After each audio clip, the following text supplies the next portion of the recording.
Sass here. Блять, господи, какой же ты громкий, блять. Sass here. Running late, but better that than never.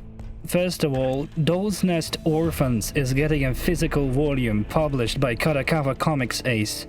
So if you're anywhere near Japan, after the 4th of August, you can grab one for yourself for just 968 yen. With this, chapters 3 and 4 at first were marked with expiration date, and as of now, since the date has passed, they're now deleted from Comic Walker. And the next digital chapter release is scheduled to be on 7th of August. Anyway, we have our first boss fight ahead. Last time, we stopped at the autonomous policing vehicle making its way into the manga, dramatically sending Hattie across the room. And that's exactly where the next chapter gets off. Given that Hattie literally tries to reason here with this thing, it's pretty safe to assume that this one meme art Shio made after the previous chapter could actually be true, and Hattie literally tried to talk her way with the APV before it just rammed her. But Hattie's life is indeed a roller coaster of emotions. So, in addition to a giant automaton trying to whoop her ass, there is also now another nymph all the way down here, our seedling Nanakano. Truly a shocking development for Hattie, who believed there can't be any nymphs in the deep levels. Right away she shouts that they need to fall back, but the vehicle is still there and is not going to wait for the discussion, shooting its gun. Now Hattie is furious. Striking an epic pose, she releases her activity module drones. Meanwhile, Nana is running a scan on the APV. Among the text greebling, we can see that the headset is actually performing full analysis, determining weak points, scanning its reactive armor, and finally, detecting something in its super condensed data storage. Something that Nanakino's system identifies as mission critical. A piece of her master. Hattie is having some real hard time fighting the vehicle. As it disperses a thermobaric compound, Hattie tries to land a shot with her femmed rear rail cannon, and upon finding that it was a miss, gets understandably frustrated. You can't be serious. That was a direct hit. It's like something I constantly said when got struck with a net lag in Battlefield 4. You know, when you just shoot a helicopter, you see it explode, but it's not. Yeah. Now, the machine has locked in, aiming to ram Hattie again, but at the last moment she dodged using a smoke cover, blinded the tank with this smoke so its ram derailed. Was it her smoke nade even, or it was a Nana who threw it? Anyway, Hattie is saved, but definitely will need to clean her mobility module later. Missiles fly past her, striking at the policing vehicle. Nanakino joins the fight. Jumping right on its hull, she bluntly shoots it with her shotgun, making practically no damage, which is exactly what Hattie points out. Once again telling that they need to flee, but Seedling is not listening. She's locked in. But what about Yo-Yo? She didn't have the speed of a boosting frame, so while Nanakino is all out fighting there already, Yo-Yo is still in the corridor before the boss room. But she has her own standoff of the generation with an item carrier bot. A small comedic intermission that gifted us this legendary gem of a sticker. Eventually, Yo-Yo makes her way to the battle, and with the first thing she sees is Hattie crash landing in front of her. Again, as always, head first, but upwards. The girl literally had to pumpkin pull her. After some happy reunion hugs, while Hattie mourns her broken Silas, Yo-Yo tries to grasp the situation, eventually spotting Nanakino. Hattie's surprised that Yo-Yo knows her, and especially that Yo-Yo got saved by this crazy bitch. Hattie is greatly concerned about Nana's behavior, specifically with her blunt stubbornness and the fact that she operates alone, with seemingly no backup from her nest, if there is any. certainly weird stuff for a common nymph. More akin to a soulless automaton that simply wears a nymph form. Yeah, apparently Hattie is batshit terrified of Nanakino, and at this point it goes completely different to the game, where Hattie is clearly saved by the player, and all Hattie expresses is gratitude and kindness, never fear. And I don't know where the writer will lead this long term. Maybe they're going for some more rigid character progression, where Hattie grows to trust Seedling just as much as she grows to understand feelings and develops her self-awareness. But right now, this sudden suspicious attitude, yeah, I don't really like it.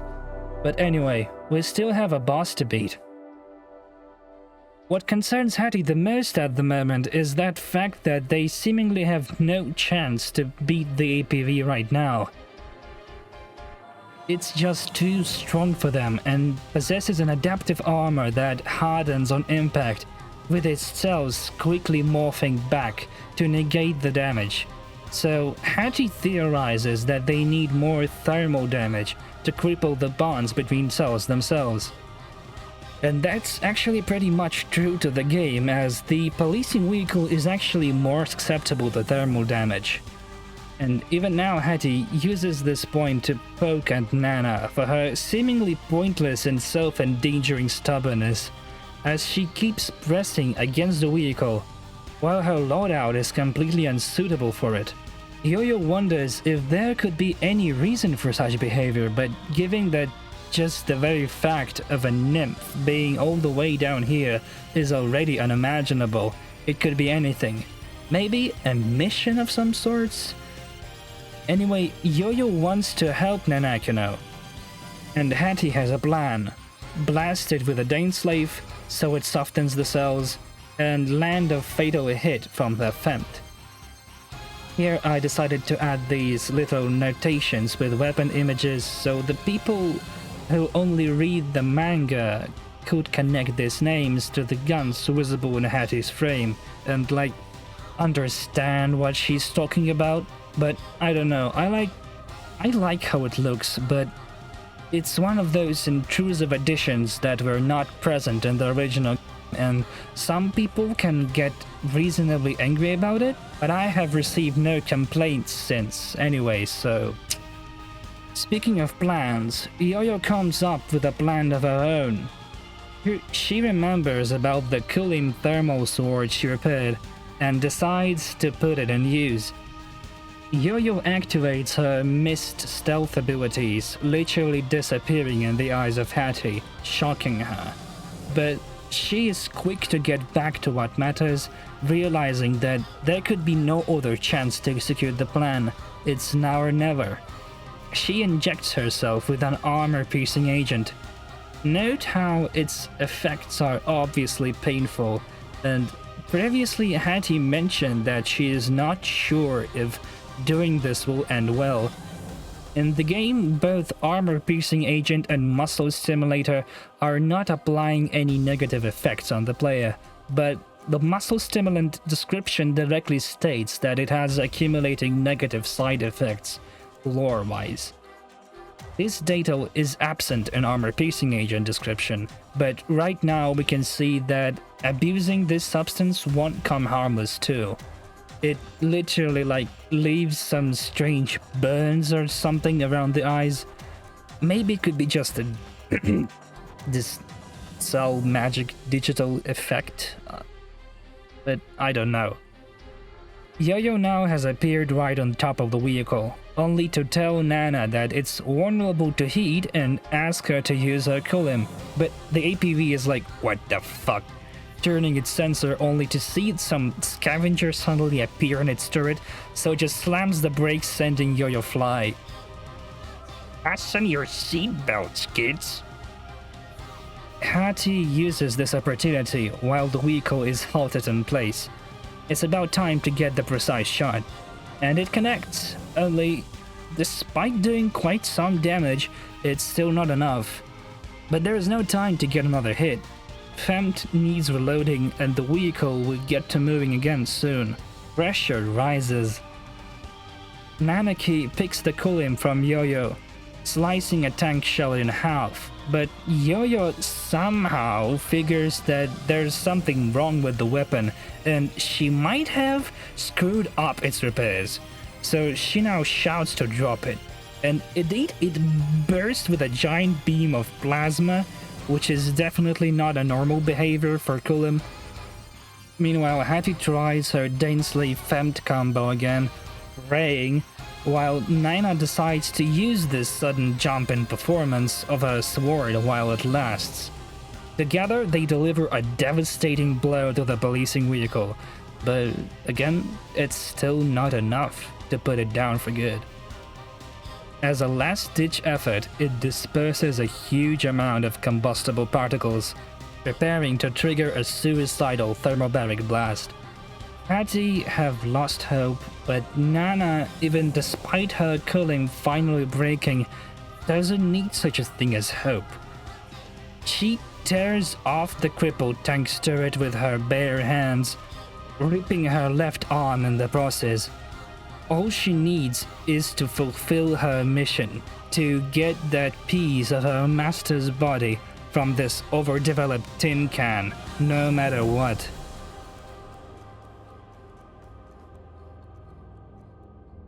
Dust settles. Hattie and Yo-Yo come looking for the ceiling, finally catching her limping towards the breached wall. In the game, it's exactly where the warp tree towards the decayed brood chamber with Nama's remains is located. Yo-Yo rushes to her, worrying for her and asking to stay for repairs first. Indeed, she lost her arm, frame had said, and the hanger can be counted as practically non-existent too. But the writer decides to throw us some cliffhangers again. For some reason, Nanaki pulls a gun at Yo-Yo, and Hattie is quick to draw her sidearm as well, pointing it back at the seedling. On this, the chapter ends. What I think is going on is Nana doesn't want anyone to follow her.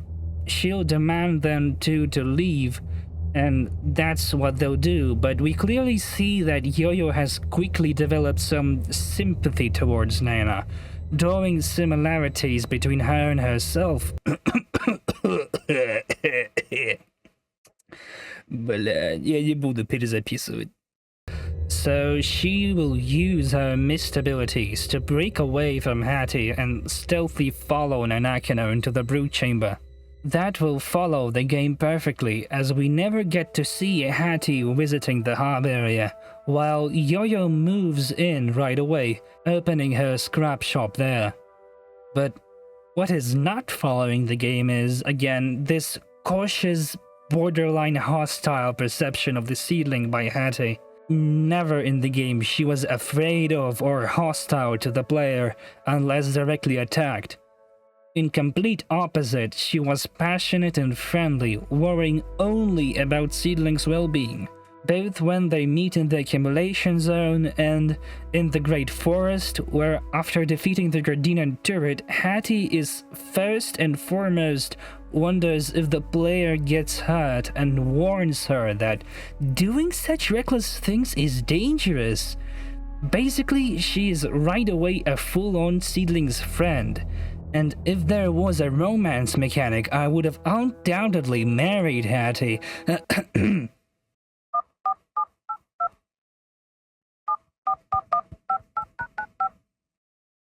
Hey, Shio, can you draw me some Hattie porn?